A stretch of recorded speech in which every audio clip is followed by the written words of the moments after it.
Hey Steve, I have a question.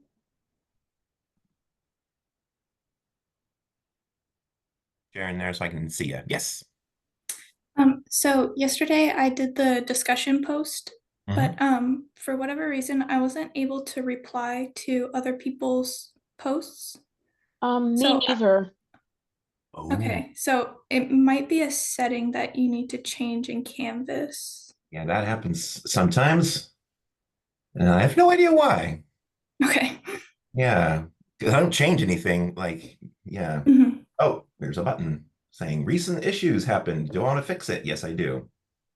It should be fixed now. When I opened Canvas, Okay. it was like this button. There's recent issues. You want to fix it? I pushed the button and it said fix them. So can you go look and see if it works now? Would you mind taking a Okay, look? yeah, I can do that. Thank you. Mm, yeah, I don't know why that happens. I'm gonna put that thing up again for everybody to get stuff. But thank you for Okay. letting me know. Yeah. Yeah. Is it working? I haven't I have to find it first. One second. Okay, yeah, no problem.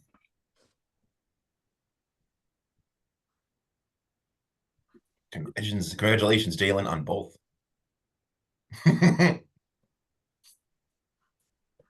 Oh, that looks really good. That looks really, really good. I am so jealous of your hair. Okay, I'm not screen sharing, am I? I need to show you guys what stuff to get. Okay, there you go. As you guys all pile in, Jalen just got a job. Woo! It doesn't look like I can reply to other people still. Really? Yeah, I don't know why. Go back to looking at that again. Stop screen sharing again. Hmm.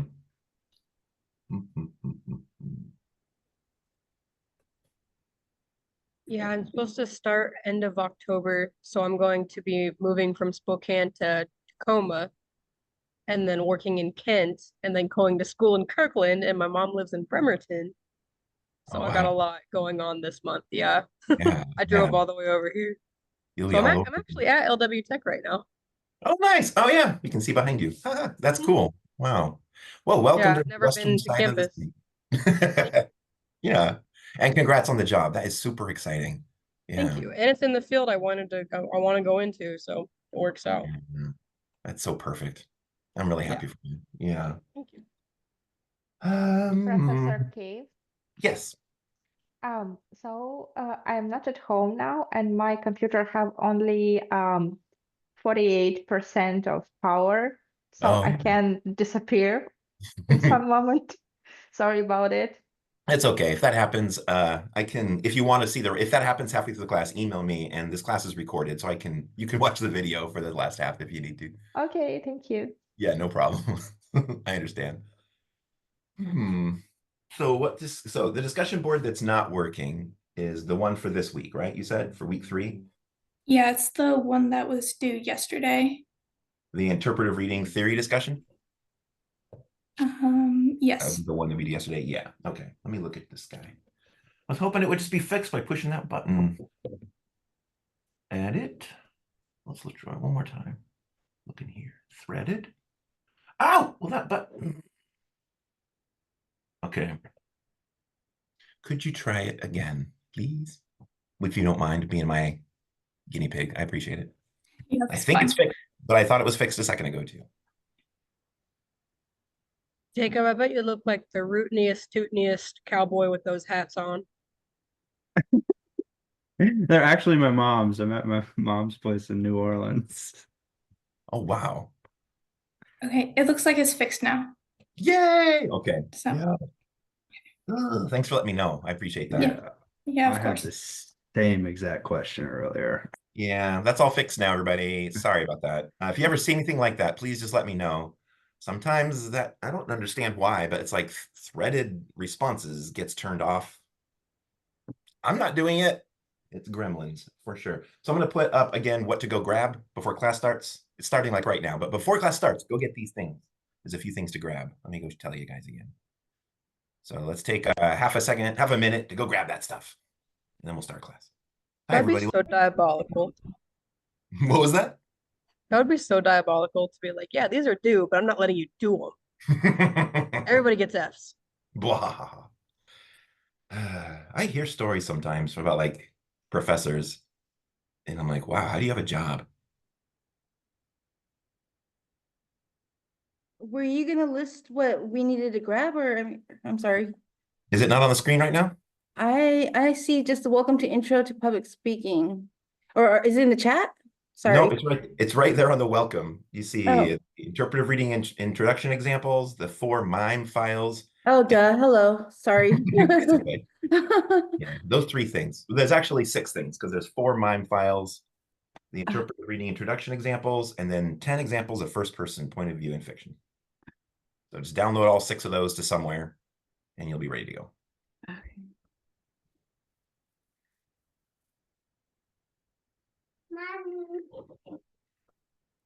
Stop screen sharing. I think everybody's probably on their way to getting those. How's everybody doing? Like half the classes now there's cameras on. Turn your cameras on. Come to class. Hello. How y'all doing? Welcome. Everybody got your stuff? I'm having a little bit of trouble, but I'm almost there. Perfect. Yeah, no problem.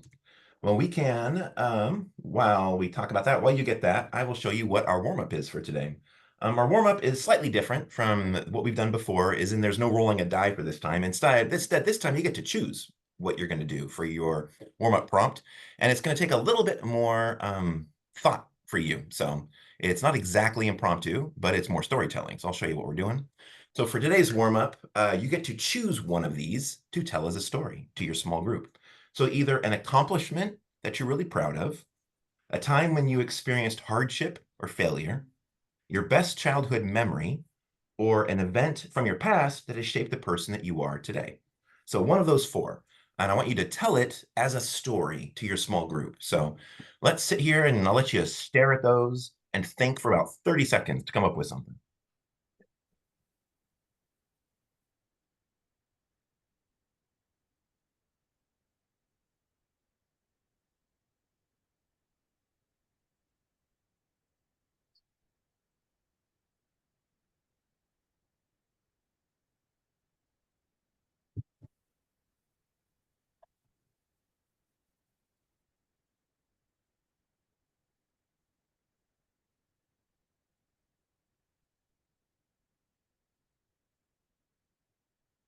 All right, hopefully you've thought of something. And I'm going to now put that prompt in the chat, just so you guys can see it. And when I put you in your small groups, I want you to take a minute, say hello, like usual, get to know each other a little bit, and then also, everyone in the meeting, here they are. If you need to take a moment to pick your story and think about that, that's fine too. Because this isn't exactly impromptu, right? So it's impromptu, but this is a story that's from your life. So I want you to take a minute to think it through and come up with something that you can share with your group. As far as how long this is going to go, since this isn't so much just coming up with a story off the cuff and just filling space with words, since it's actually your life and your story, I'm expecting you guys to talk a little bit longer. So let's take a good 10 minutes for this one. So I'll call you guys back, maybe 15 minutes, because I want you to say hello to each other. So I'll pull you guys back at 6:25. I think 15 minutes is probably a good amount of time, especially if I make the groups groups of 4 or 5. Does that sound good to everybody? Okay, but do take some time to say hello. We're only in week 3. I doubt you'll know everybody. And if you're anybody in Jalen's group, congratulate Jalen on getting a new job and everything that's going on, and the haircut. All right, here are your rooms. I'll call you guys back at 6:24-ish.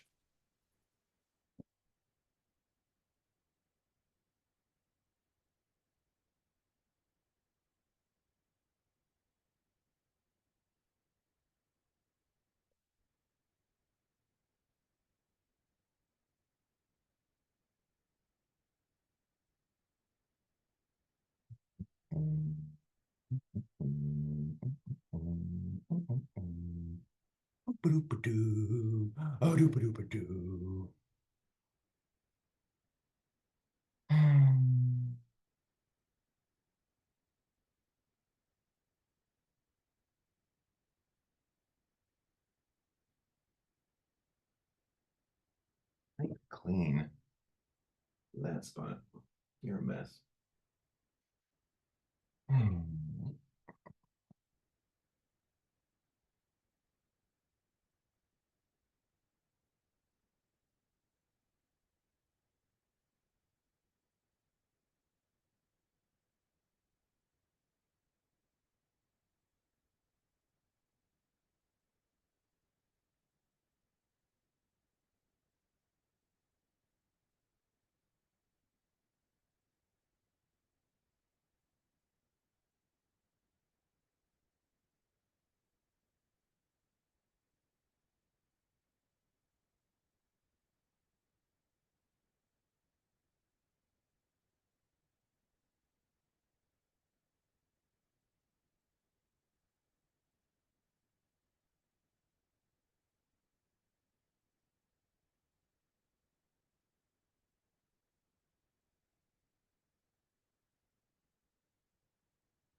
Hmm.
Hey guys, welcome back.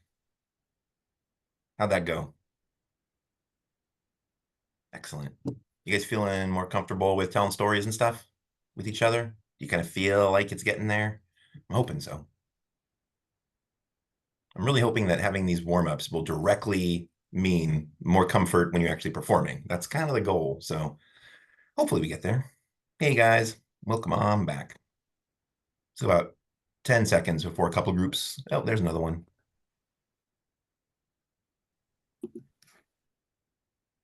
Hey, everybody.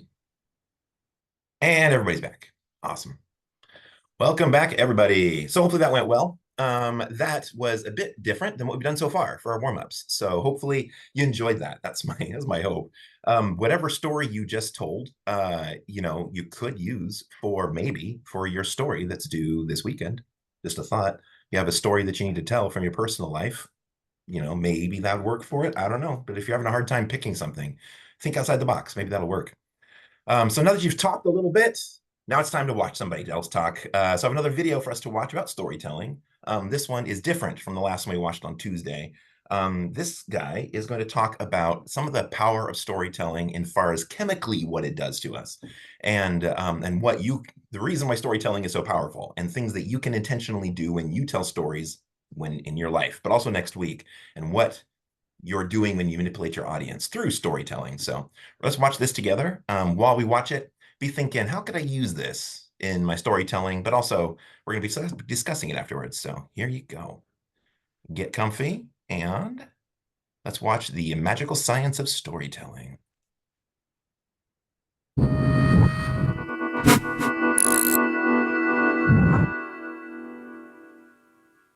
In 2009, a man, a journalist, by the name Rob Walker, wanted to find out is storytelling really the most powerful tool of all?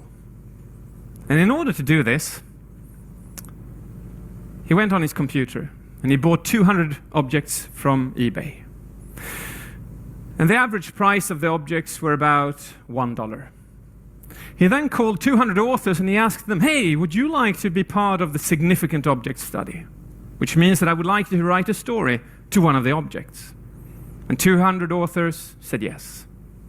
So there he had 200 objects, he had 200 stories, and I assume that it was with nail-biting anticipation that he went on eBay again with all the 200 objects. Would there be a difference? Would there be a change? Do you think there was a change? One of the objects was this beautiful horse's head. There we go. The beautiful horse's head.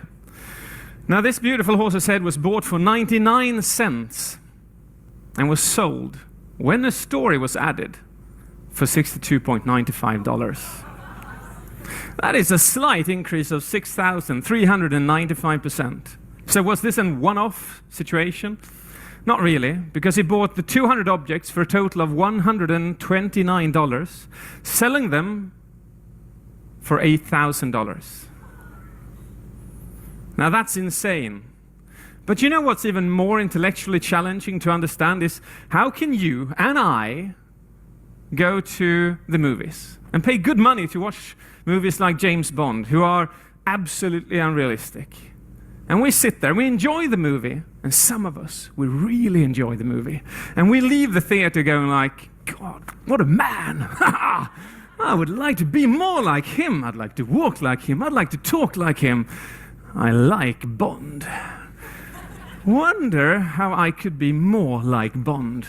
And then this weird revelation hits you like from nowhere, and you come up with a brilliant idea to walk to a watchmaker's shop. And wow, it just happens to be an Omega watch in that shop that resembles the one that Bond was wearing in the movie. And you pay $10,000 to put that watch on your wrist, and you leave that store feeling more like Bond. How is that possible? PQ Media tells us that $10.5 billion is turned over in product placement revenue every single year. How is it possible for you to be so easily tricked by something so simple as a story? Because you are tricked. Well, it all comes down to one core thing. and that is emotional investment. The more emotionally invested you are in anything in your life, the less critical and the less objectively observant you become. And the greatest emotional investment of all is falling in love.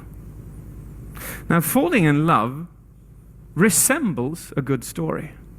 Do you remember the last time you fell in love? Do you? Good for you. It's a beautiful feeling, isn't it? Do you remember how you longed and how you yearned and how you dreamt? And then you looked at her and maybe you thought, God, I love the way you chew that apple. So crunchy. Oh, and the way you slurp that tea just over the edge, you know? Oh, it's so sexy. Love it. And then about 13 months later, when you biochemically fall out of love, 13 months later, on an average, you fall out of love.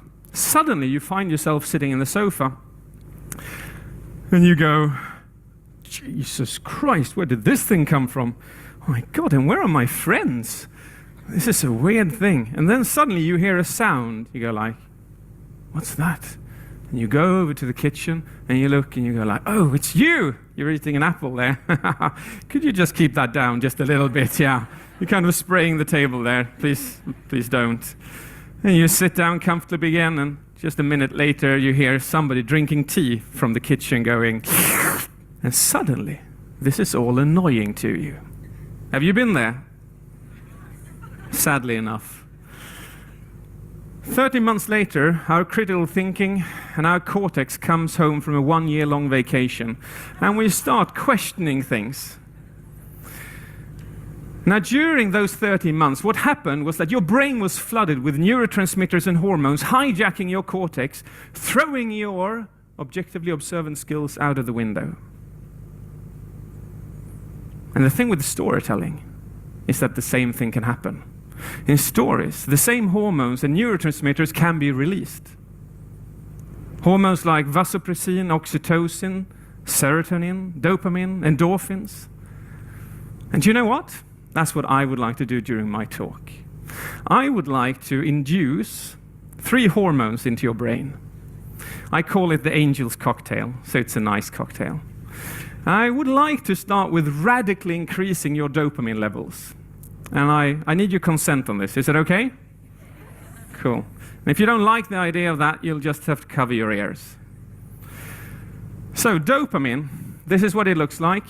And when you have that in your blood, these are the beautiful effects. You get more focus, more motivation, and you remember things in a better way. So what does dopamine feel like? It feels like this. About 6 years ago, I received a phone call from a woman who represented one of the biggest training companies in Scandinavia, and she said, hey David, we've got a lot of trainers in presentation skills and in rhetorics, and we would like to increase the level of all of these. And we think you are a perfect pick. Would you like to come to a meeting? I'm like, wow, I'm honored. I'd love to. And I come up to Stockholm, and I'm going to their office, and just as I am going to pull the handle down, what I don't know then is that I'm walking into one of the absolute worst meetings I am ever going to have in my life. But I don't know that yet, so it's okay. I open the door, and I meet this woman. Her name is Lena. And hurriedly she says, David, just so you know, I'm not the one you're going to have this meeting with. You're going to have it with 3 gentlemen further on here. And I'm like, okay, that's a bit strange. Usually you know who you're going to have the meeting with. And then she progresses with a bit of chit-chatting, and then suddenly she says, are you ready now? And I'm like, yeah, what should I be ready for? And then she says, just so you know, can you see the room over there? And I go like, yes, I can see it. Well, in that room, you have the 3 gentlemen. Just so you know, they're all majority owners of this company. They've all got an ex-military background, and none of them wants the training that you are going to pitch. I'm like, come on. Why am I here? And it's like, well, all the trainers want this, but the management they're on too high horses. They can't see that they need it. So it's pretty simple. The only thing you have to do is go in there and kind of, you know, just prove the opposite. I'm like, yeah, that sounds simple, doesn't it? And I can remember myself. I'm walking towards this office. My sweat is coming down my palms. My heart is racing. And just halfway there, she calls my name. And I still, to this day, don't know if this woman is sadomasochistic or just downright unintelligent. Because she calls my name and she goes like, David, and it's like I'm going to get a tip, you know, something like that. So I turn around to ask her, go like, and she says the following. And if I don't tell you what she says there, is that annoying? Well, actually, as an example, I'm not going to do that. I just wanted to prove to you what it feels with high dopamine levels. Would you say that your focus was increased? Your attention was increased? You were creative, you created situations around this, and you probably already figured out what that room looked like, correct? And you remember that I did that to you for quite a while. Now, the feeling you had there was high levels of dopamine, which is beautiful. So how do you do that? Well, what you do is you build suspense, you launch a cliffhanger, and the most beautiful thing of all is that all storytelling is per definition dopamine creating, because it's always something that we're waiting and expecting. So just imagine, just by using storytelling, you can get those techniques. You don't have to do a cliffhanger like I did. So that was the first hormone. I'd now like to go to oxytocin. Is that okay as well? I'll induce that. All right. The beautiful effects of oxytocin are the following. You become more generous, you trust me more, and you bond to me. Do you want to do that? All right. All right, so this was 9 months have passed, and it was a planned cesarean. And the little brother, who was 5 years of age at that point of time, he was kind of really looking forward to what's going to happen. He was going to become a big brother. And he'd helped us pick out the wallpaper, he'd helped choose the bed linen. He'd even saved his own pocket money to buy a little stuffed animal, which was placed on the pillowcase. And about 2 days before the planned cesarean, something happened. Something wasn't right. The parents something was off. And the day before, there was simply no movement in the stomach. There was no heartbeat. You couldn't feel or hear anything at all. So the parents were rushed into hospital, lay down on a bed, and the doctor comes in, checks the stomach, looks at me, and sees what I see, and that is that the heart is no longer beating for this child. This was me 9 years ago. It was the worst thing I've ever experienced in my entire life. And I don't know, can you just imagine what you have to tell, how you tell that to a 5-year-old? Can you just imagine that? Because he's home there waiting, anticipation for this coming event. But it won't happen. So part of me, and to handle that, I talk about it. And I've talked to you about it now. And now, you got higher levels of oxytocin in your blood, whether you want it or not. Which means that you feel more human. You're bonding to me, and you feel more relaxed. So how do you do that? In storytelling, you create empathy. So whatever character you build, you create empathy for that character. And oxytocin is the most beautiful hormone of all, because you feel human. Now the third and last hormone is endorphins, and I would like to show you a woman which we can say has overdosed on endorphins. Let's just look what that looks like. Oh, we'll go here. To inspire and to respond. Are you speaking or listening?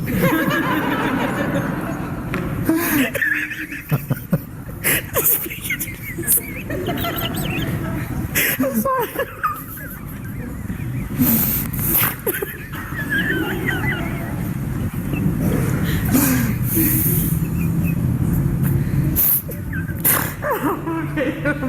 To speak and to listen. To inspire and to respond. To inspire and to respond. And in all circumstances.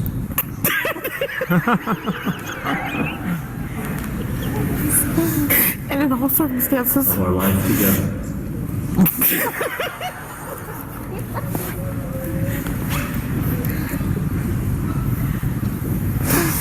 I'm sorry, of our life together. Of our life together. Loyal to you. To be loyal to you. With my whole life. With my whole life. And with all my being. And with all my being. Until death parts us. Until death parts us.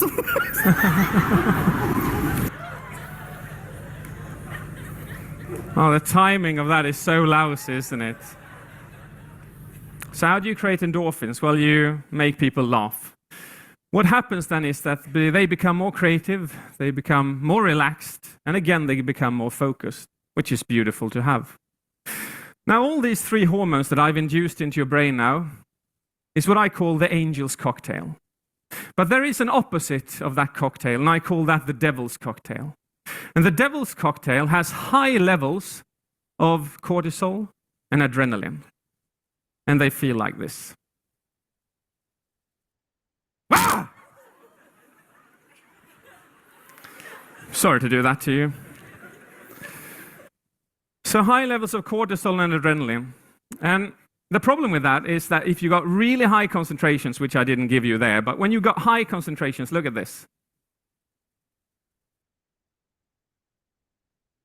Is this something that you want to have the people you talk to have in their blood, in their system? No.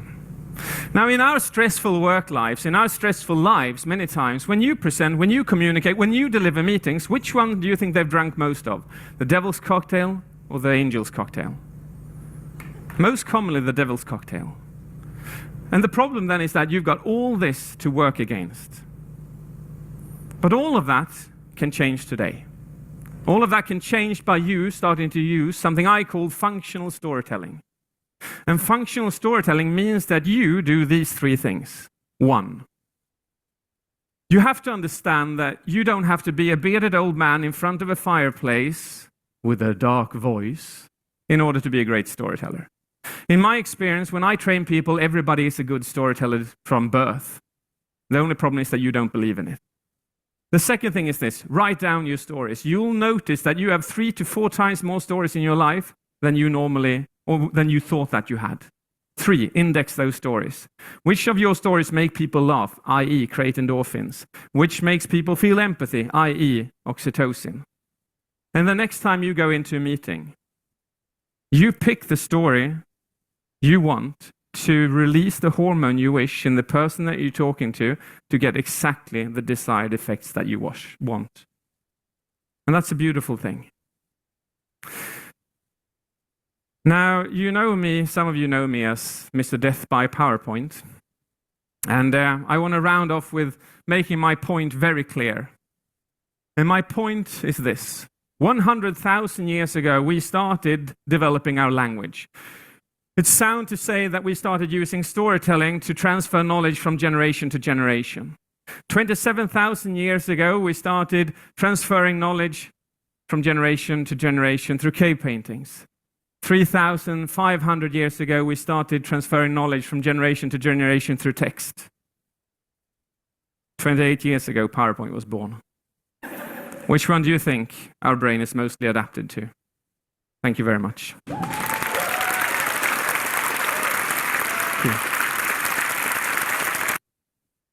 All righty. So let's talk about that, guys. So you can do all that, and I want you to use all of that in your stories next week. I want you to do that, use all of that whenever you tell a story.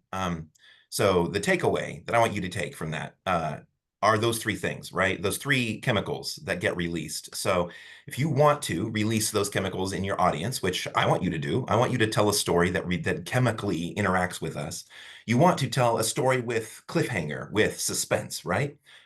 Like he pointed out, all stories are cliffhanger adjacent. Like we're waiting to find out what's going to happen. So they're going to release endorphins anyway. So you're already hitting it by telling a story at all. But your story should also, you want stories that are going to include drama, like emotion, because that will engender empathy in your audience, right? And then you want stories that are going to have some type of excitement. So you want to connect with your audience in creating empathy, but you also want to create some type of drama and excitement. So as you're thinking about what your story you're going to use, those are the techniques I want you to use to tell the story. How do you get that across? Well, through using drama in your voice, through vocalics and kinesics, we talked about on Tuesday. So using your face, using your body, and using your voice to create that drama. Otherwise, if you're flat, none of that will come across, right? So that's usually the hardest part for students with this speech, is trying to get people to break out of just being monotonous. Because when you're scary, it's pretty normal to just kind of flatten your voice. It's pretty reasonable I mean, it's going out of your comfort zone to make yourself bigger if you haven't done it before. But I want to encourage you guys, this is the class to practice in, right? This is the place to try out going bigger than you normally would. I want to encourage you that. Try it. See what it feels like. Try it in practice first. Practice your story. Practice your story 7 times. And then when you come to class and perform, hopefully you'll feel more confident. Practice in front of people if you can. That's ideal. In fact, if you practice in front of people and record it, I'll give you extra credit. That's one of the extra credit assignments that you can get points for. If you do it in front of children, I'll give you extra bonus points because children are brutal when they give feedback. So, but children are great. So that's what I want you guys to take away from that. Do you guys have any thoughts to add to that after watching that? Just want to see.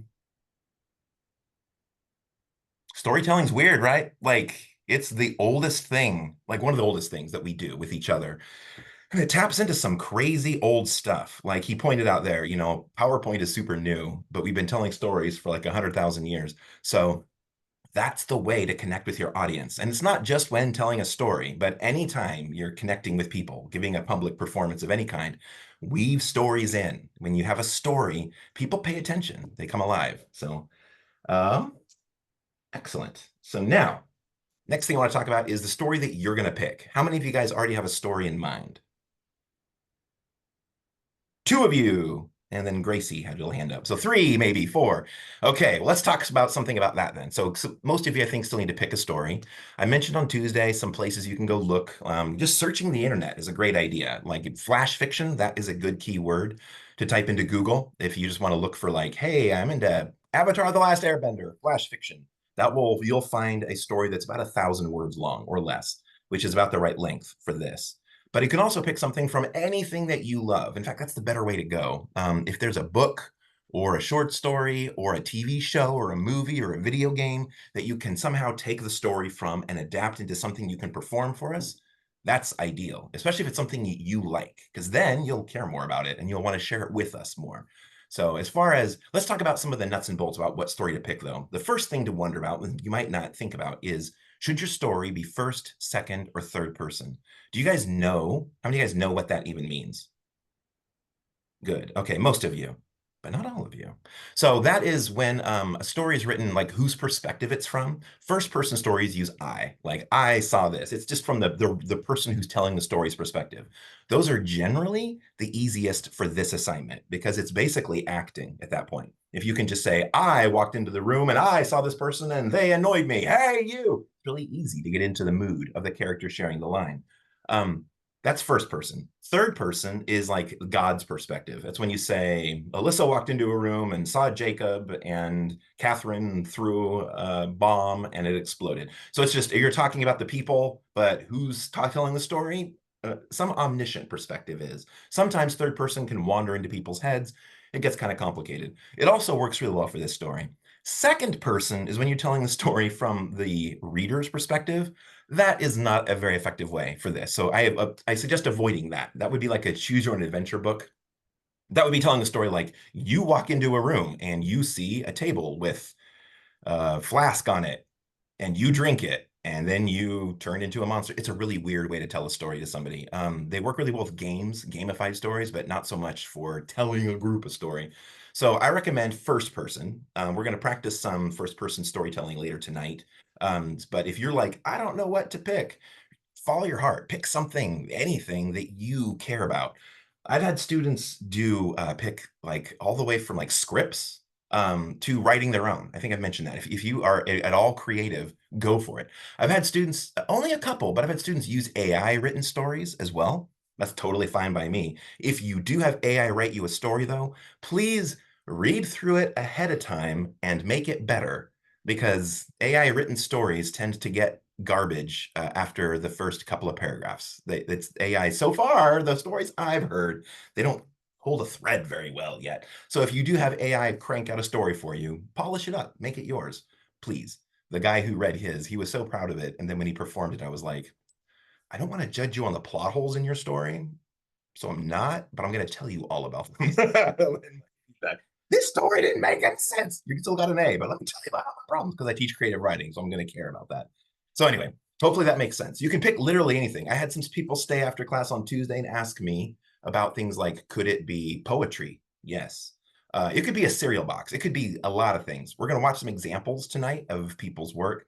Some use poetry. Your story doesn't have to be happy. Like your story could be pretty sad. It could be a lot of things. So we're going to watch some examples at the end of the class. Hopefully by then you'll have some of your own ideas going, but it can be anything you want. And you can even mash things together. Sometimes students will read like a story and a poem.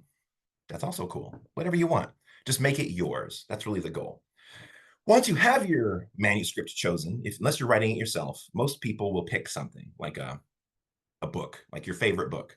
If you do that, you're probably not gonna be able to read more than a chapter. This is 6 to 10 minutes. So that isn't very much time. When you read it out loud and you practice this, you're gonna notice you get to that 10 minutes Excuse pretty me that I fast. interrupt you. My daughter fell out and I need to go. I'm so sorry. Everyone had a good one. I'm so sorry. I need to It's hold okay, Elena. probably to emergency. Bye. Bye. That's a bummer. Anyway, so I want to talk to you guys about how to edit your manuscript. So whatever you get, when you pick something, if you pick a chapter from a book, that's usually about the right length too, often depending on the book. But whatever you pick, I want you to understand that once you've chosen it, it's yours. So you don't need to keep it the way it was given to you. You don't need to keep it the way the author wrote it. So I want to walk you through what that means. Just a second. My dogs are about to freak out for a sec. My boyfriend is coming home. Okay. So I want to walk you through like editing. So, right, because that's you might be I get this question a lot from students. How do I edit a piece? Hold on.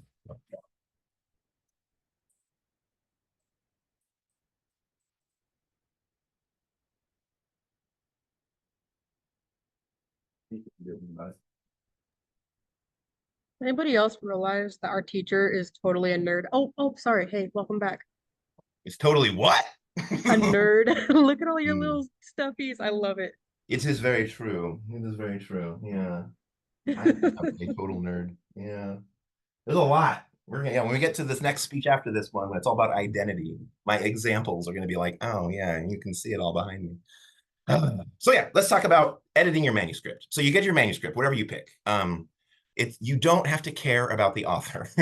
The author's dead, really. So whatever you pick, like, hey, this is my favorite story. You don't need to respect whatever that author thought or wrote. It's now yours. So pick a thing and then mangle it up to make it useful for this. Because this performance isn't the same thing as simply reading a story. You only get 6 to 10 minutes, which really means you only have time enough to share basically a scene, right? That's not an entire story. It's really about enough time for maybe 2 scenes, but probably just one. And if you have very many people, it will get very confusing for the audience. I had a guy, this was like 2 years ago now, and he liked an anime. I don't know what the anime was. That's part of the problem here. But the anime had court cases happening in it, and he loved it. So he kind of made that into what he performed. It had a lot of drama because it was people yelling in like court, but it had a ton of people. And so when he performed it, it was just like, and it got really lost really quick. Like there were 7, I think, different people yelling at each other, all of whom have Japanese names, which is fine for me, but not for the rest of the class. It was a mess. Don't do that.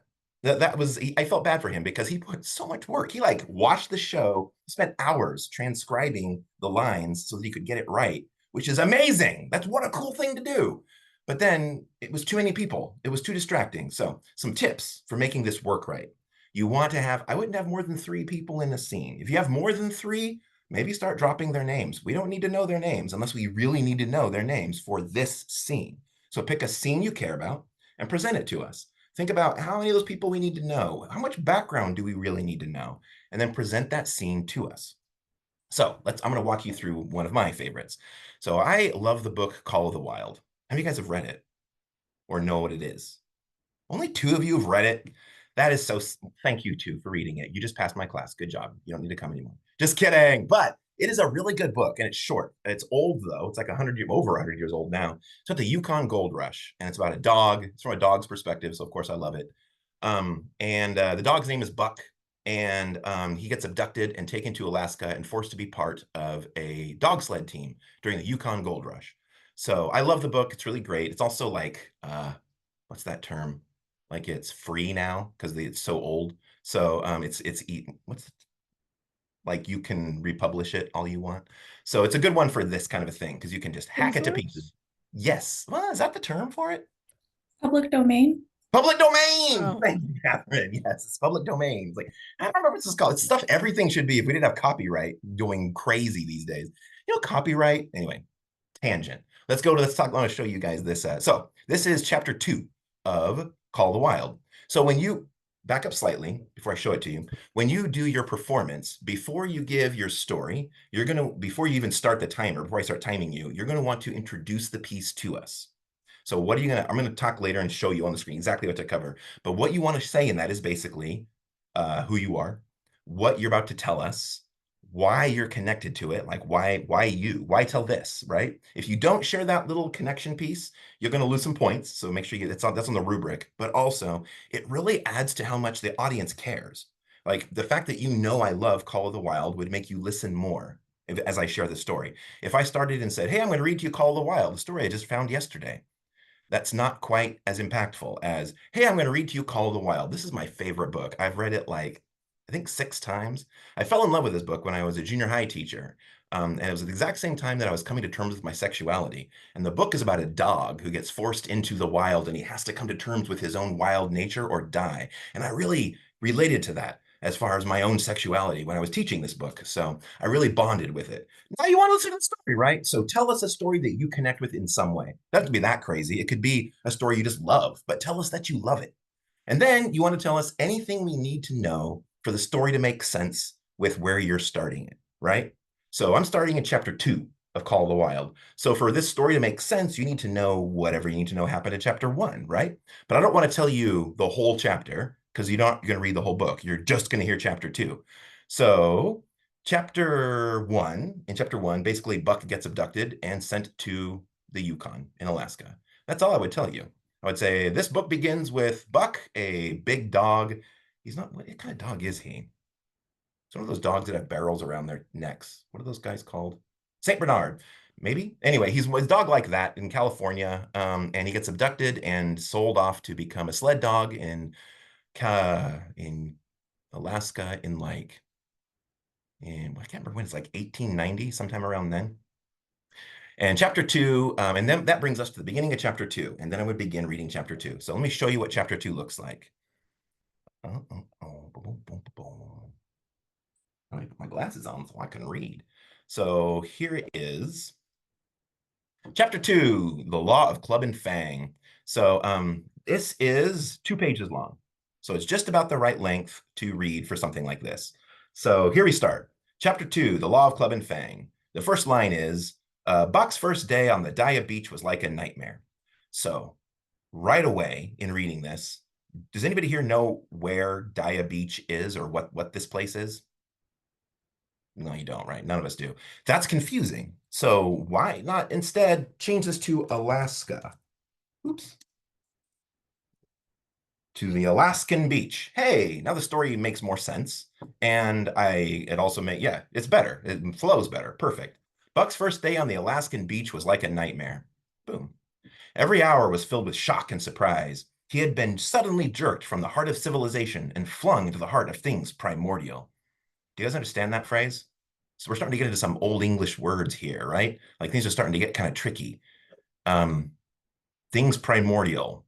Is that working okay? Speak up if you can, if you're like, ugh. But otherwise, I think we can leave it. Does anybody here like, I don't even know what that means? Okay, we're leaving it.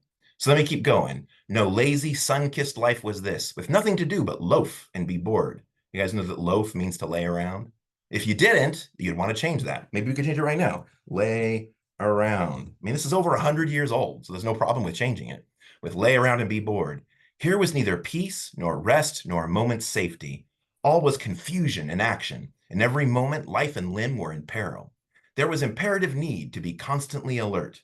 That's weird, right? Imperative need. I don't know. I might change that. For these dogs and men were not town dogs and men. They were savages, all of them, who know no law but the law of club and fang. All right. We got our first paragraph. We're going pretty well. Let's keep going. He had never seen dogs fight as these wolfish creatures fought, and his first experience taught him an unforgettable lesson. It was true, it was a vicarious experience, else he would not have lived to profit by it. What do you think that means, that sentence? It was true, it was a vicarious experience, else he would not have lived to profit by it. I'm gonna stop screen sharing. Watched other people do it, so he didn't have to. He knew Yeah. other people do it, so he didn't have to. How many of you guys understood that?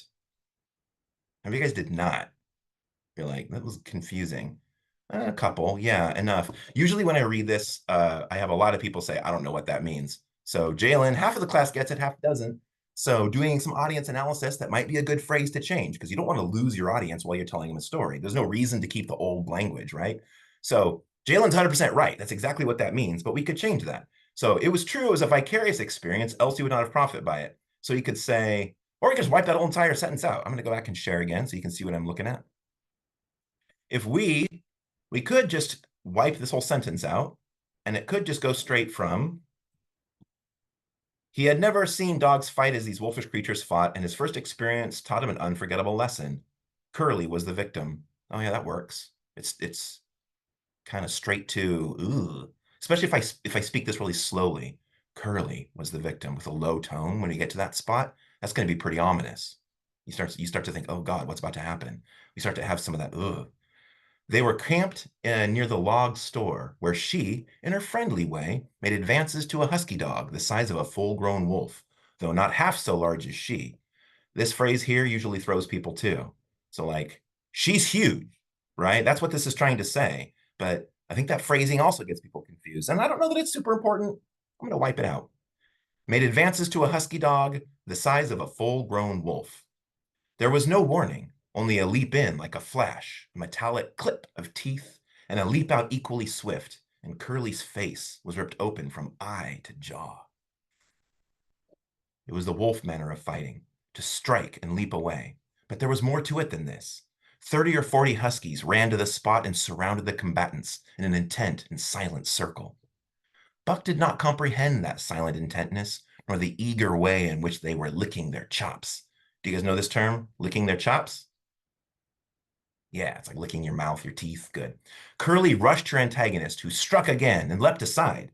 She met her next rush with, he met her next rush with his chest in a peculiar fashion that tumbled her off her feet.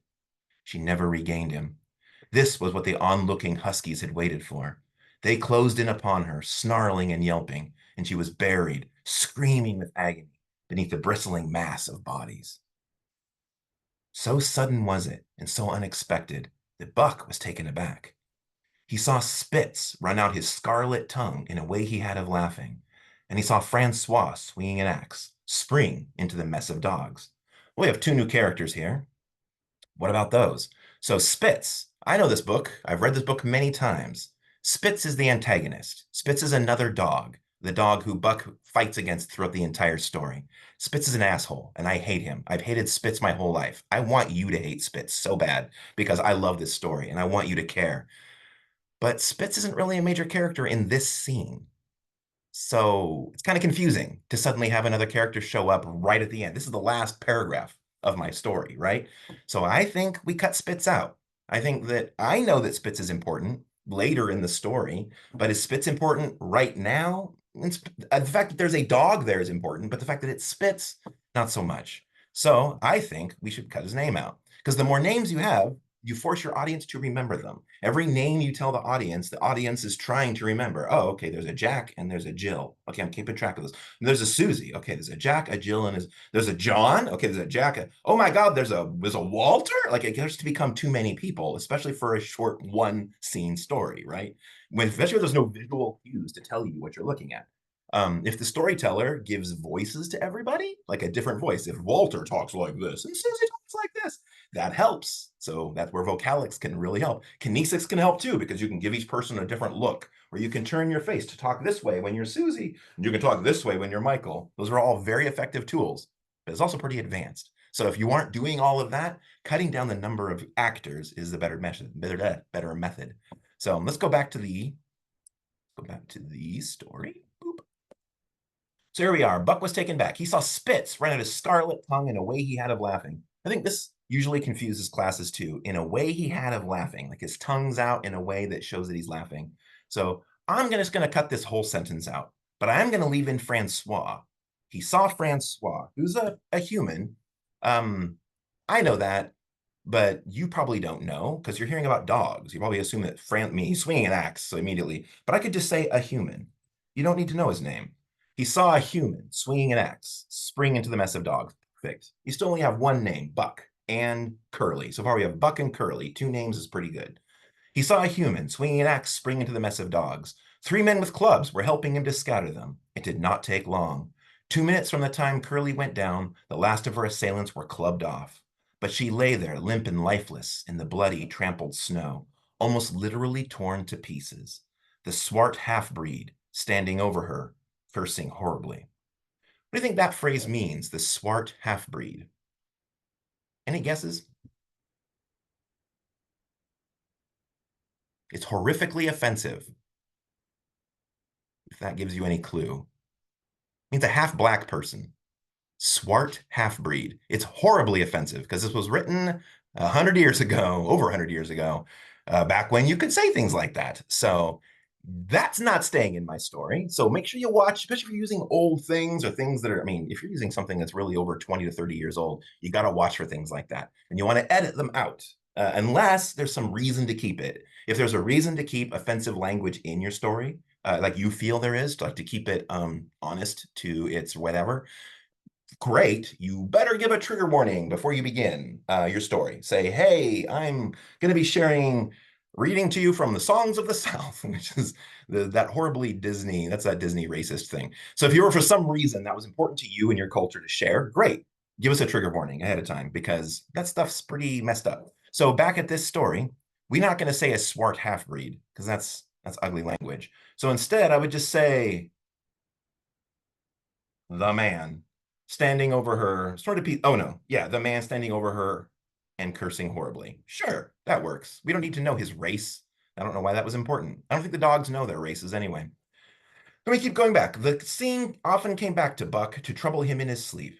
So that was the way. No fair play. Once down, that was the end of you. Well, he would see to it that he never went down. Spitz ran out his tongue and laughed again, and from that moment, Buck hated him with a bitter and deathless hatred. Now, again, I want you to hate Spitz just as much as I do, but that's not what this chapter is really about. It's really about Buck realizing how horrible and dangerous everything is, the North. So we could wipe this whole sentence out, and I think it still ends pretty well, right? Like, is that a good ending of this paragraph, of this whole section? So that was the way, no fair play. Once down, that was the end of you. Well, he would see to it, he never went down. That's a strong ending. This is also a good strong ending. Once down, that was the end of you. This is also a strong ending. So that was the way, no fair play. You see where I'm going with this? You can keep mangling your story and changing it as much as you want. I could even add things. I could add a whole scene with some other dogs. I could change their names. Maybe I don't like Buck and Curly. Maybe I hate those names. Maybe I hate that Curly died. And I want to change this so that Curly killed all the other Huskies with a machete and grew thumbs and built a spaceship. I mean, sure, it's my story, right? I start with this story, but then I make it mine. And that's what I want you to do with your story. I doubt you're going to make it into something like spaceships, but who knows? Have you guys heard of, what's the book? Pride, Prejudice, and Zombies? Yeah, famous book, turned into a movie, made an insane amount of money. And all those guys did was take one of those stories that was like, I'm trying to remember the word, a public domain, and added zombies to it. Money. So take an old book like this, add something to it, maybe you'll get rich. I don't know, the world's crazy. But make your story yours. That's my main point with this. Does that make sense? Once you've edited it like that and you like the story, that's step 1. Step 2 is to then go through it and look for places where you can add vocalics and kinesics. And I recommend having it on paper so you can mark it. How you mark it is up to you. I use color. Like certain colors, like red means yell it, and blue means speak slow and sad. I like lean into those kind of colors, ideas. Yellow means stuck, go fast and be excited. I highlight my sections, but you can use literally anything you want. There's a lot of different examples. Let me. Here's like how some people do it. I'll show you this one. Slideshow from current slide. Here are how some other people like to mark this. Some example. Okay, share. Here we go. There's the act, and if you don't want to use colors, there's putting slashes for pauses is a good way to do it, to tell you, okay, like 1 slash is a slight pause, 2 slashes is a longer pause. Some of these people will underline words, so tell you to like emphasize that word. You want to hit that word, right? Why didn't she open the door? You can also put in brackets things that you want to do. Smile here, build your anger, get quieter. Highlighters work, and even just drawing squiggles, smiley faces, all of that, any of that will work too. So really the point is make your manuscript yours. I won't be checking this. So I used to make you guys turn it in, and it was a whole thing I graded. But I realized that really the point is if you don't do this, you'll reflect in your grade because of your performance. So do it. I recommend doing it. If you don't, you might not perform as well. But a big part of this class is you learning what works for you. So try this. If it doesn't work, reflect on that and learn so that next time when you're telling a story in front of people when it matters outside of class, you'll be ready. Hopefully that makes sense. So that's how I like to view all of this class. So if you're sitting here going, you know what, I don't think I'm going to do that. I think I'm going to try this other thing. Give it a shot and then reflect on how well it worked or didn't work after the speech. Because you know you.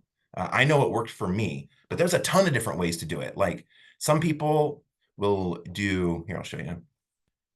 On the left here, like some people like to like use specific colors on words that could work for you. This on the right is exactly how I do mine. This is an example of mine. I use colors to tell me how to like mood my voice, and then I use lines to tell me how my voice should drop off. This smiley face tell me to smile. This is a story of mine. Toby is depressed. It's about a dog, my roommate's dog. But yeah, that's how I mark mine up. But I've been performing this way for decades. So what works for you? You need to figure that out. I haven't done the same thing this whole time. So now's the time to try it out. Does that make sense, guys, as far as marking your manuscript goes? Excellent. All right. Now I've talked enough. The next thing I want to do is a game with you. I want you to play a game. So you should have downloaded, this is a segue, like out of nowhere, but you should have downloaded the MIME files 1 through 4, hopefully. If you have not, they are on the Canvas, week 3, grab all 4 of them. So I'm going to put you into small groups. In your groups, you'll be 4 people per group. Let me make sure that actually works for number-wise before I start this. Recreate. Oh yeah. So boom, there's one group of 3. There's 2 groups of 3. So you just use numbers 1 through 3. So once you get in your group, number yourselves, and then each of you get the MIME packet that has your number attached to it, and only open yours. And then you're going to be playing charades, basically, using only yours. Take turns, and when it's yours, do one of the things in your MIME packet. Try and get your group to guess by simply doing charades, acting it out. This is a simple game, but it's a good way for us to practice those nonverbal communication skills. So we practiced vocalics on Tuesday. We're going to practice them again by the end of class, but I wanted you to practice specifically kinesics, communicating only with gestures and your face. So this should be fun. Hopefully it's fun for you guys. If you hate it, then yeah, you're outside, you're moving outside your box of comfort. Hopefully, yeah, I hope you guys enjoy it by the end. The Any one questions? day I'm in public. Oh, what was that, Jalen? Sorry, the one day I'm in public and you sit like this. Oh my God, you are. I Yeah, well, am, and you there's don't have to make people in noise. At here. least you can just act them out. But yeah, everybody's gonna be looking at you there. Great. Okay, it's a trial by fire. Jalen's group, you guys get a special extra show. Any other questions about how this is gonna work, guys? All right, I want you guys to enjoy this and have some fun with it. So we're gonna take some time. I'm gonna call you all back at 7:30. So it's 15 minutes of playing this game. Enjoy. Here are your rooms.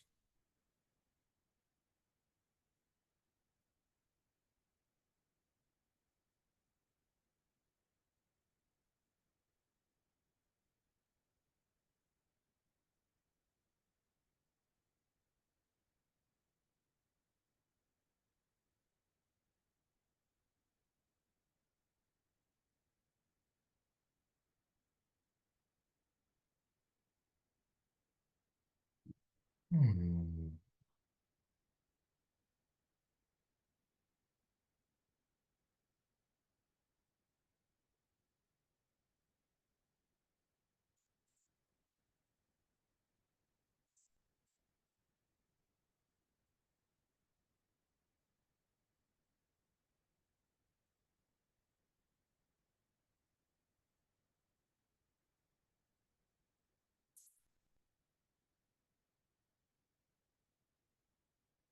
So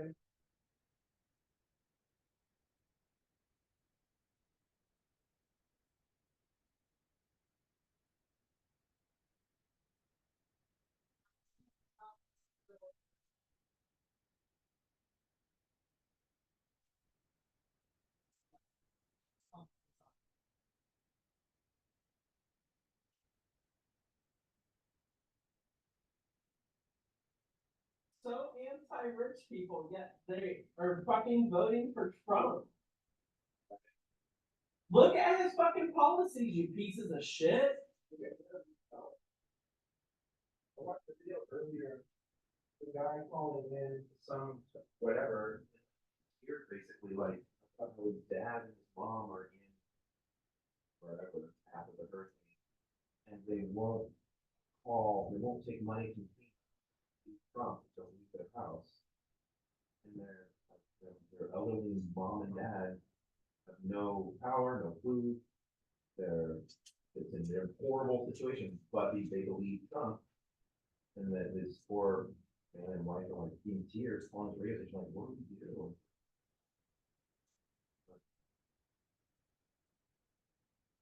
You're literally killing your own people. Killing people. Your own fucking people. Some of those people, any one of those people should sue.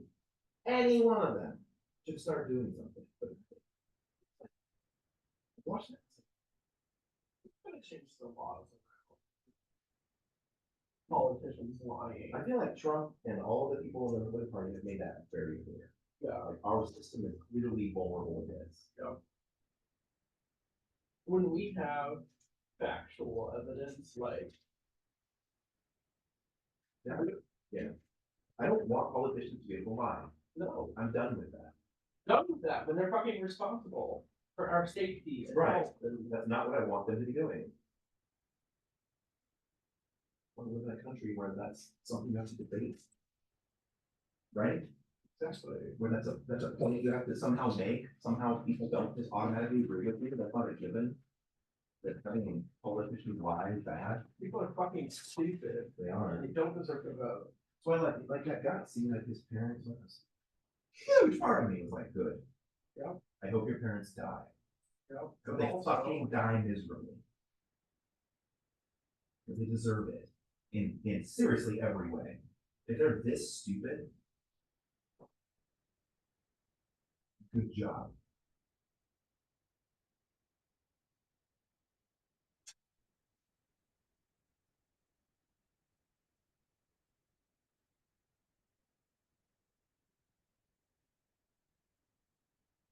Dumbest people.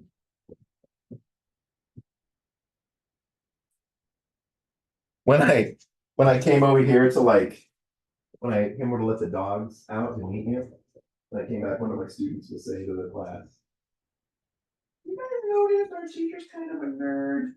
The stuff that's in my head. I walked in and I'm like, she was like, "I nerd, look at your stuff." And I was like, "Yeah." You have no idea. Right? You have no idea. I haven't even talked about being a furry yet.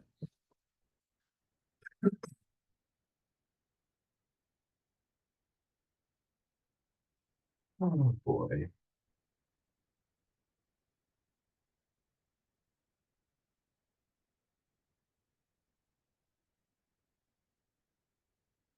Yo, Benjamin.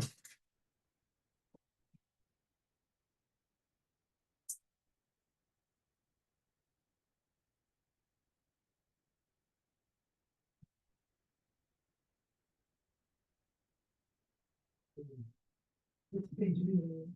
Benjamin. Benjamin.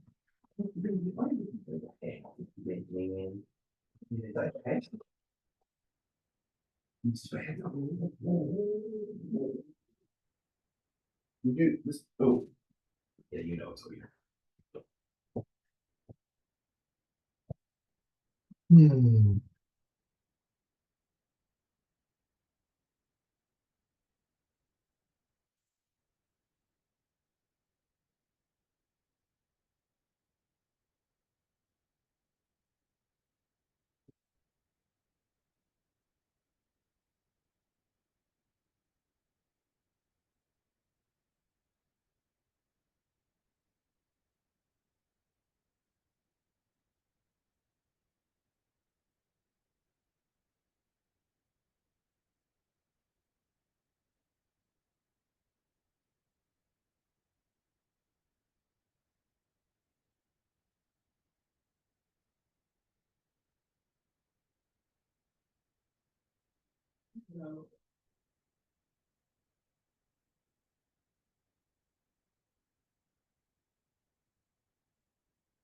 Is that the Aurora at Tibbers place? What?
Really? How? Self-control. Just wanted to show this really cool thing going on here. We're in Omaha on a business trip, and right outside my hotel window, we can see, and I can't get, there we go. We can see the train, and this is where in First Break Thing, they leave Omaha and go west.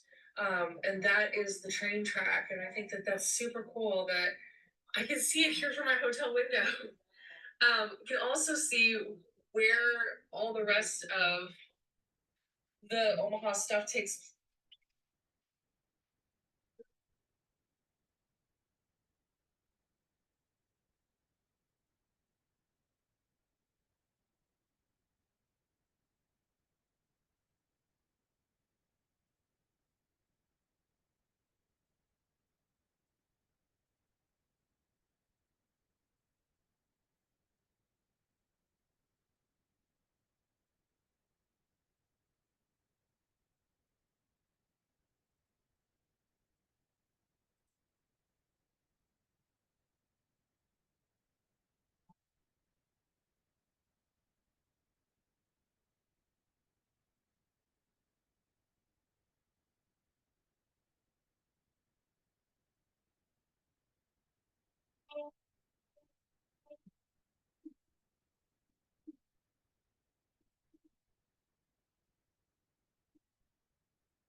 Welcome back, everybody.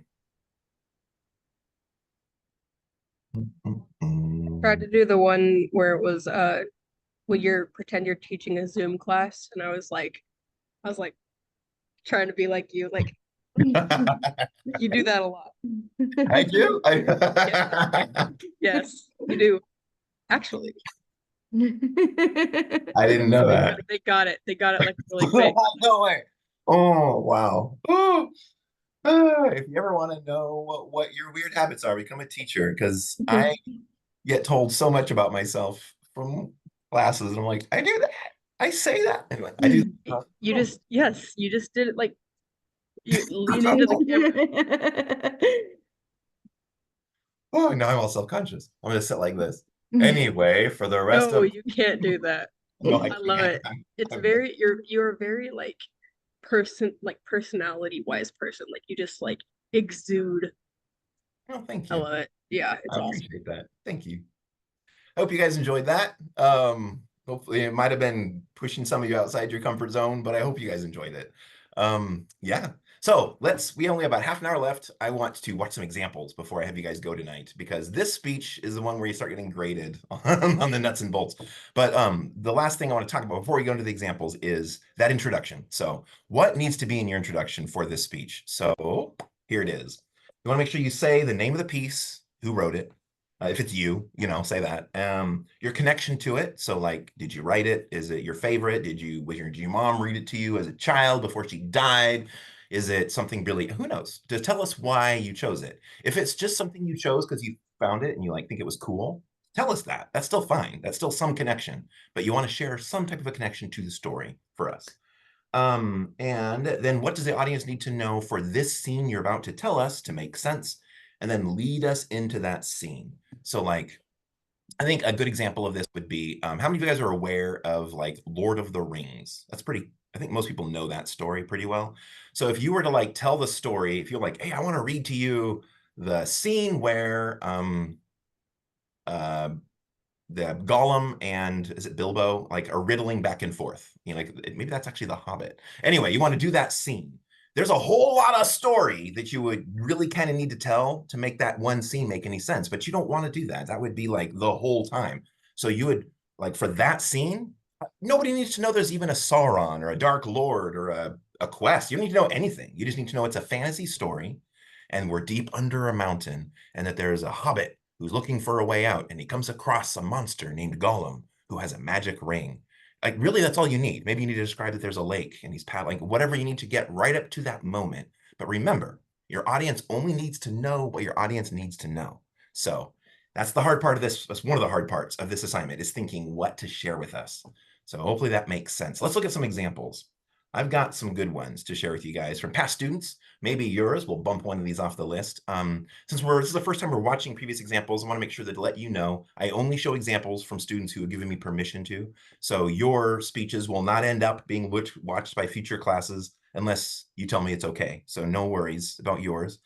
These are all students who've agreed to it. We're going to watch it and we're going to evaluate first their introduction and then their actual speech. All of these are speeches that did well. So if you're hey, they didn't do this one part especially well, know that you don't have to be perfect to do well in this class. My favorite one we're going to watch first. How many of you guys have heard of the movie Pee-wee's Big Adventure? Kind of an older movie.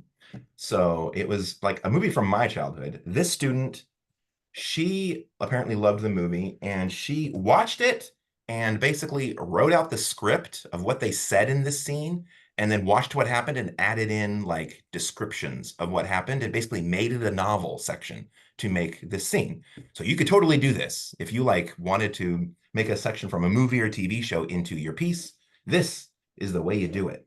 So I have a totally different haircut. So this totally tells you how this is older, but let's watch it together.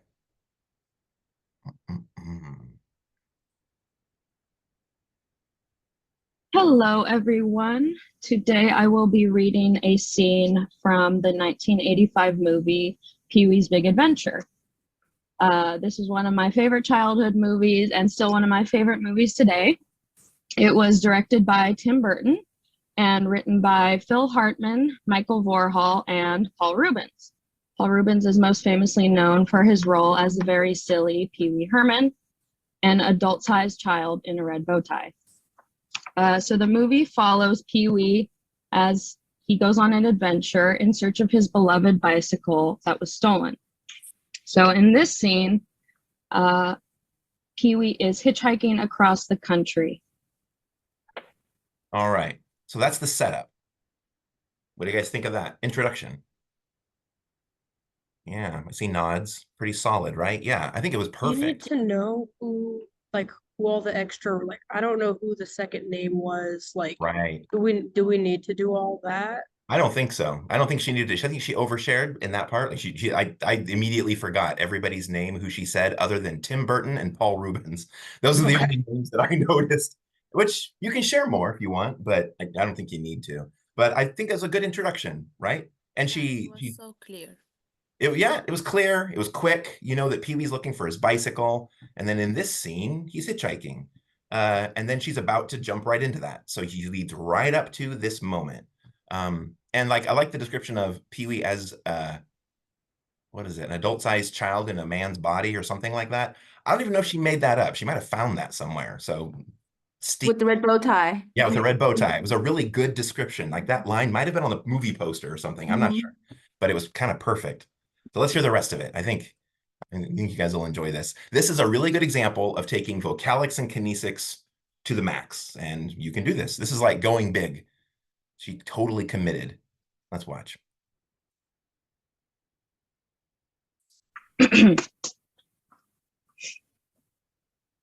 Pee-wee is standing on the side of the highway. There's heavy traffic, but no one stops. Pee-wee is carrying a hobo sack on a stick over his shoulder. He pulls a giant thumb out of his hobo sack, puts it on, and windmills his arm. No one stops. He lies down beside the road and pretends to be hurt, but he still has no luck. Seconds later, an Edsel convertible doing 110 slams on its brakes and backs up. Pee-wee climbs in. Pee-wee looks over at the driver, Mickey, a man in his 30s, unshaven, dressed in a work shirt and dungarees.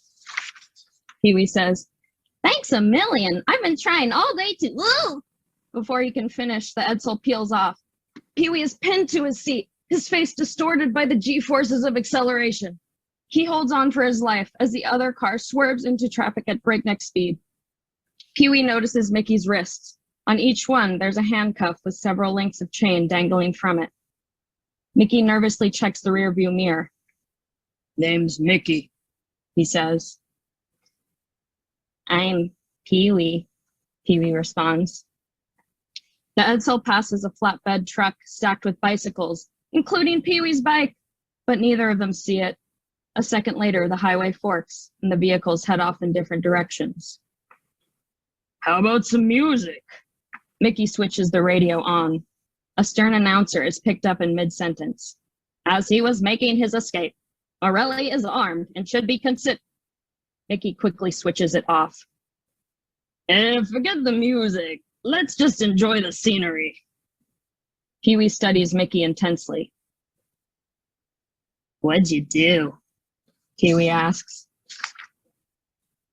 "Well, I lost my temper and I took a knife and you know those little do not remove under penalty of law labels they put on mattresses?"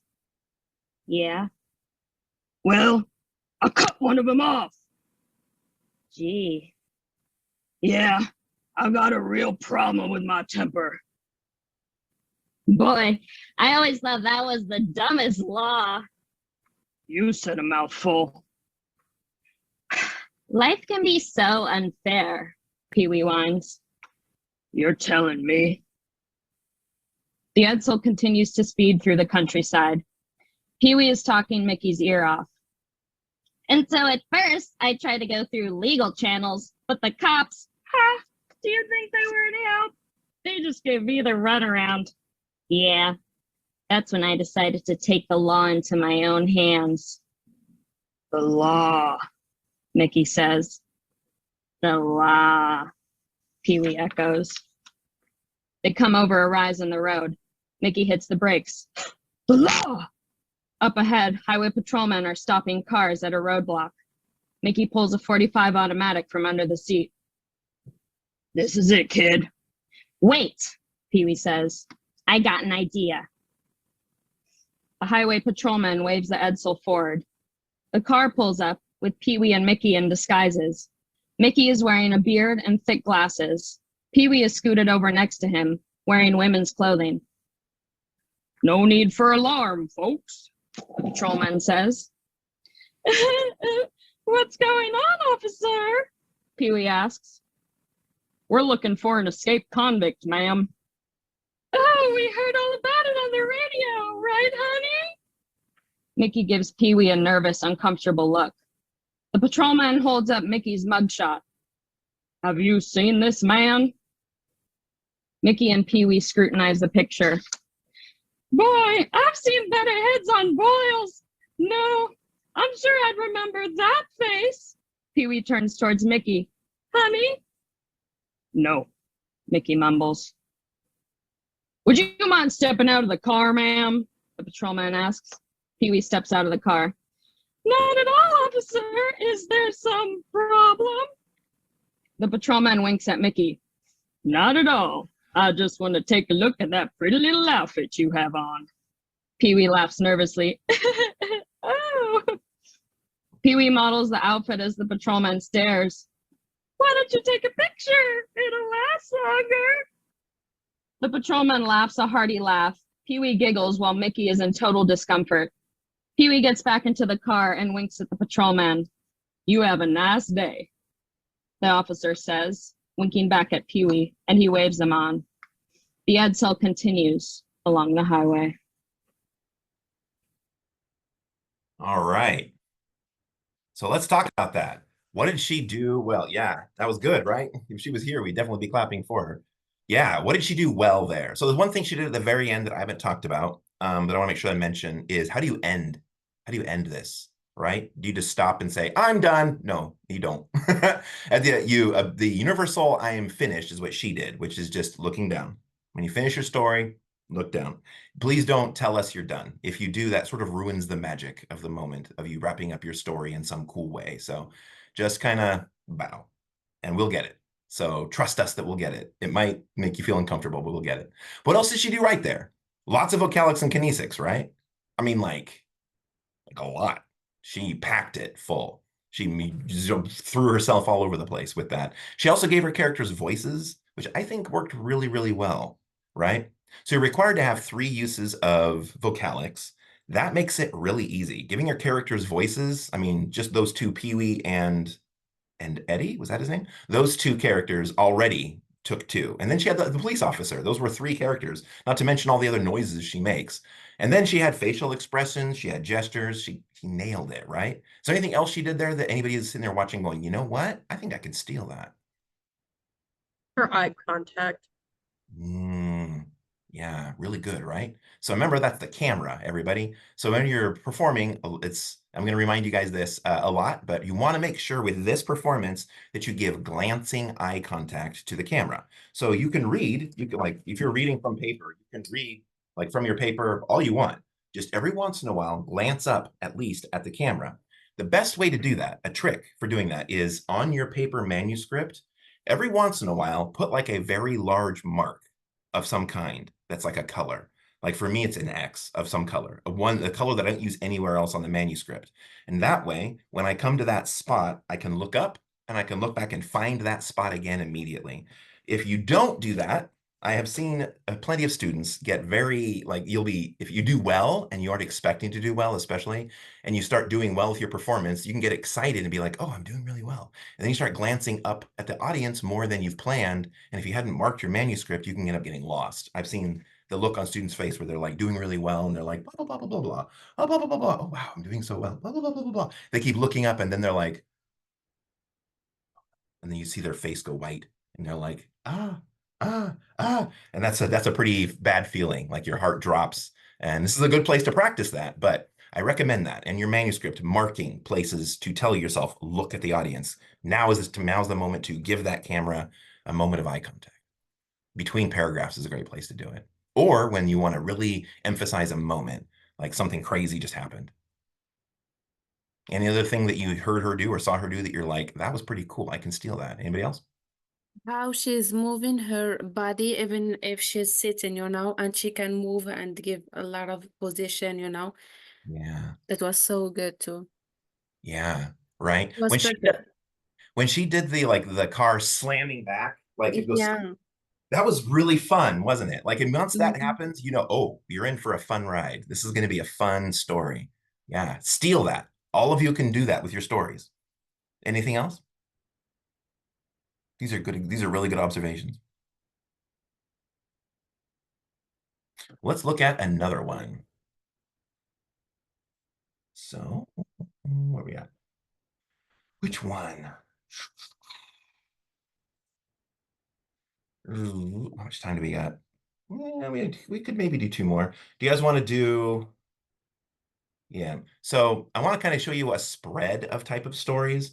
Let's watch this one. So I mentioned Ray Bradbury in a previous class because he's a like 100-year-old science fiction author. He writes a lot of short stories. That's the main thing he did. And a lot of those old time science fiction stories would be perfect for something like this. So let's listen to somebody perform one of those. So this is called There Will Come Soft Rains. It is a little bit of a horror story. We'll see what you think.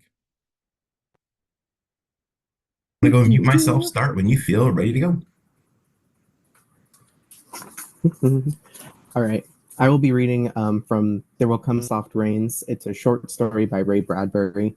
It was written in 1950, just a little bit after the start of what would become known as the Cold War, and around a month before the Korean War would start and everyone's fears of nuclear war would just ramp up. It's also why I'm wearing the nuclear family t-shirt. But there we are. So what do you think about that introduction? Short, sweet, and to the point. Do you think he left out anything that we needed? I don't think so, right? It's a complete short story without any, you don't need to tell us a background. There's no setup. It's a short story by Ray Bradbury called There Will Come Soft Rains. He told us like the setting of when it was written, why it's about nuclear holocaust. So that makes sense. I think that was perfect. He also did one other thing that I want to mention. He pointed out his t-shirt. That's why I'm wearing this shirt with a nuclear family. That's something I haven't mentioned. If you dress up for this speech, I will give you 5 extra credit points. So what that means is up to you. But it just needs to be obvious. Like, it just can't be so subtle that I don't notice that you're doing it. So what that means, it could be this. The next one we're going to watch will be another example of a different way to dress up. But it's a way to get some extra credit points if you want to put us, the viewers, in the mood. All right, let's go back to it. In the living room, the voice clock sang, "Tick-tock, 7 o'clock. Time to get up. Time to get up." As if it were afraid that no one would. The morning house lay empty, and the clock ticked on, repeating and repeating its sound into the emptiness. 7-9, it's breakfast time. And in the kitchen, the breakfast stove, with a hissing sigh, ejected from its warm interior, perfectly browned toast, eggs sunny side up, bacon, coffee, and milk. "Today is August 4th, 2026, said a second voice from the kitchen ceiling. "In the city of Allendale, California."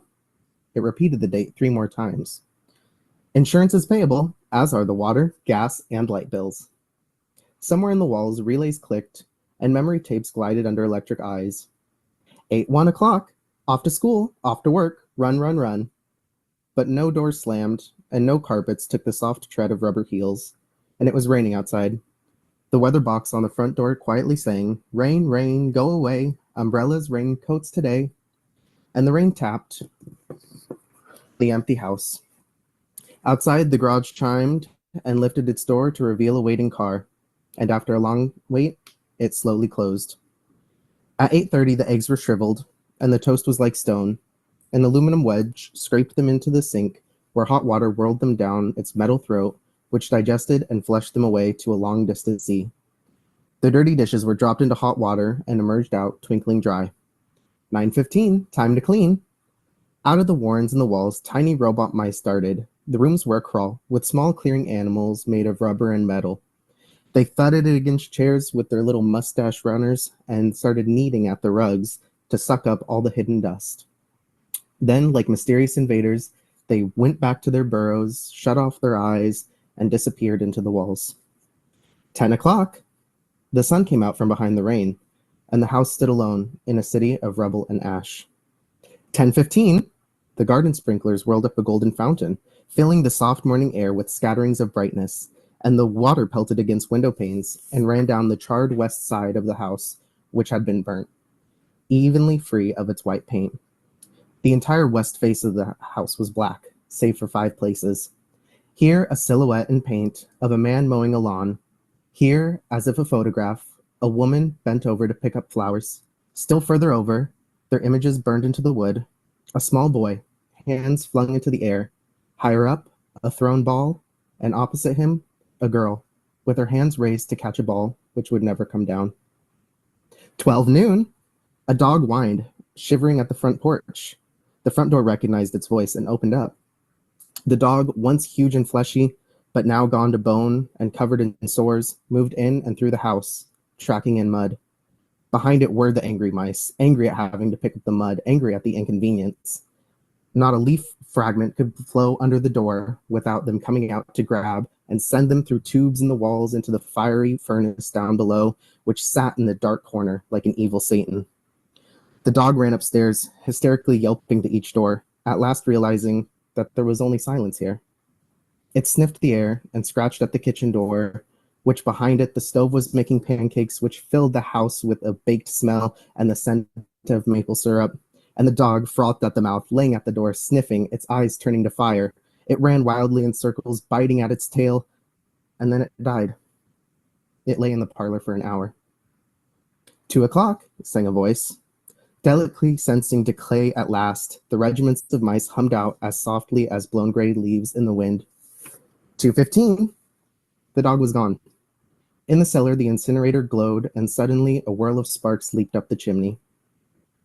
2:35, bridge tables sprouted from patio walls, playing cards fluttered onto pads, and martinis manifested alongside egg salad sandwiches, and music played. But the tables were silent, and the cards remained untouched. At 4 o'clock, they folded back into the walls like great butterflies. 5 o'clock, the bathwater ran clear with hot. 7, 6, and 8 o'clock, the dinner dishes manipulated like magic tricks in the study. A clink, and in a metal stand opposite the hearth, which now bloomed with a blossoming fire, a cigar popped out, half an inch of soft ash on it, smoking and waiting. 9 o'clock, the beds warmed their hidden circuits, for nights were cool here. 9:05, a voice spoke from the ceiling. Miss McClellan, which poem would you like for this evening? But the house remained silent. Since you expressed no preference, I'll select a poem at random. Sarah Teasdale, I recall, she's your favorite. There will come soft rains, and the smell of the ground, and the swallows circling in their shimmering sound, and frogs in the pools singing at night, and wild plum trees in tremulous white. Robins will wear their feathery fire, whistling their whims on a low fence wire, and no one will know of the war, not one will care at last when it's done, and no one would mind, neither bird nor tree, if mankind perished utterly. And spring herself, when she woke at dawn, would scarcely know that we were gone. The fire burned on, and the cigar fell into a mound of quiet ash in its tray, and the empty chairs in the study faced each other in silence. At 10 o'clock, the house began to die. A wind blew, a falling tree bough crashed into the kitchen window, cleaning solvent bottles shattered all over the stove, and the room was ablaze in an instant. Fire! Screamed a voice. The house lights flashed and water pumps out of the ceiling and through the walls, but the solvent spread throughout the linoleum, licking and eating under the kitchen door, while the voices took up in the chorus, fire, fire, fire. The house tried to save itself. Doors sprang tightly shut, but the windows were broken, and the heat and the wind blew and sucked up the fire. The house gave ground as the fire in 10 billion angry sparks moved with flaming ease from room to room and then up the stairs, where scurrying water rats shot out hoses of water, and a desperate attempt to put out the fire. But it was no use. Somewhere, sighing, a pump shrugged to a stop, and the quelching rain ceased. The reserve water supply, which had held baths and washed dishes for many days, was now gone, and the fire continued to crackle up the stairs. There, it fed on Picassos and Matisses in the upper halls, like delicacies, baking off the oily flesh, tenderly crisping the canvases into black shavings. Now the fire lay in the beds, it stood in the windows, it changed the color of the drapes, and from the attic trapdoors, blind robot faces peered down with faucet mounts gushing green chemicals. But the fire was clever. It had sent flames outside the house and through the attic to the pumps that lay there. An explosion. The attic brain which directed the pumps was then shattered into bronze shrapnel which spread throughout the attic. The house shuddered, oak bone on bone, its bare skeleton cringing from the heat, its wire nerves revealed as if a surgeon had torn off the skin to reveal nerves and capillaries in the scalding air. Fire, fire, help, run, run. Heat snapped mirrors like the first brittle winter ice, and the voices wailed, "Run, run," like a tragic nursery rhyme. A dozen voices, high and low, like children dying in a forest alone. In the last instant, under the fire avalanche, other choruses, oblivious, could be heard announcing the time, cutting the lawn, opening and closing doors, and 1,000 other things. A scene of manic confusion, yet unity, singing, screaming. And one voice, with sublime disregard for the situation, read poetry aloud in its fiery study, until all the film spools burned, and until all the wires withered, and the circuits then cracked. The fire burst the house and let it slam down, putting out puffs of spark and smoke. Attic smashing into parlor, parlor into ceiling, ceiling into cellar, cellar into subcellar, armchairs, beds, furniture, everything, all like skeletons thrown into a cluttered mound deep under. There was smoke and silence, and dawn shone faintly over the east. Among the ruins, one wall stood alone, and within the walls, at last, a voice said, over and over again, when the sun came up to rise, "Today is August 5th, 2026. Today is August 5th, 2026. Today is August 5th, 2026. So, what did he do right? That we can steal. When he stumbled over his words, he didn't make a big deal out of it. Yes. Yeah, that's a really good thing to catch. It's a bad habit that I have too. When I stumble over our words to like make a noise, like go blah, and then fix it, or to like highlight it. That's such a bad habit though, because it tells the audience, hey, by the way, I just messed up. A much better way when we mess up is to pause and keep going. Just fix it and keep going. If anything, smile. That lets the audience know that you're not taking yourself too seriously and that they shouldn't either. They shouldn't take that mistake very seriously. Is when we highlight it. It's like literally like taking a highlighter and going over the mistake and saying, hey, I just made a mistake. So yeah, I like how he did that. He handled his mistakes perfectly, to the point that probably some of us don't even remember them making mistakes. Excellent. What else? Anything else? Lots of movement that matched the story. Yeah, lots of movement. I like how like he gestured his arm to talk about the veins and the capillaries. He used his paper as a prop a lot. Like he used it to make noise and like it. That was very effective. I thought that was excellent. You can feel free to bring props. Like as you tell your story, you can have things and objects that you want. But you just using your paper that you're reading and like slapping it, moving it around like that, that's pretty classy and it looks pretty cool, like to use that. I like how he did all of that. He smiled at us a lot. He used his pacing really well because that's a pretty horrible story, right? But he used his pacing and he smiled at the right times to add to the creepiness and to add to the sense of like, ugh. It was good. Anything else we could steal? All of this is stuff you can steal for your stories. Well, there are several other examples. Let me see here. I've got 4 other examples that I was like, hey, ready to show you. I always have too much, which I am going to instead send you guys as an announcement so that you can watch on your own if you want to reflect on to see more examples. Some of the examples are like one of them, the Coyote versus Roadrunner is not as much a story. It's like an essay. So if you wanted to like, maybe you're thinking about doing some more of like an essay than a story, that's a really good example of how to do that. There's a compilation of poetry in a children's book. So if you wanted to fuse some things, that's a good example of that. And then the Prince Lindworm, King Lindworm story. That's a very old story. It's like 300 years old. And also she dressed up like crazy for it. So that's a really example of dressing up. But also if you want to tell like an old story, how to do it. So I have those. I'll put them. Actually, let me put them in the chat right now, but then I will also send these out as an announcement for you guys to look at them at your free time. But that is really, since we're already at 8, that's really wanted to keep you guys for today. I can put you guys into small groups to talk about like your ideas, but I really think we're kind of done for tonight. But does anybody want to be put in a small group to like discuss back and forth? Nope, looks like you guys are good. I think we're done for tonight, guys. If you have any questions between now and Tuesday about your story, if you want to have me look at it, just send me an email. Otherwise, make sure you sign up for a time. Stories are next Tuesday and Thursday. And yeah, thanks for coming to class tonight and hope you guys have a good weekend. Have a good night.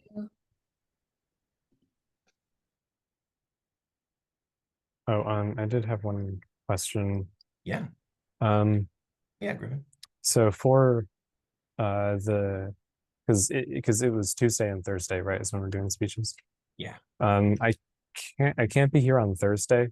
Mm. So I don't know. And I signed up. I was like the last one off the list for Tuesday. So I don't know if like there's any way, like maybe if we finish in time for me to do it, I could cram on there. Yeah, if you don't mind being like a probably for Tuesday. Yeah. That's perfect. There usually is space. Yeah. So as long as, I mean, I'm gonna add you to the list right now, just so between now and next Tuesday, don't forget. Yeah. If it doesn't work, I can do it as like the makeup speech. Perfect.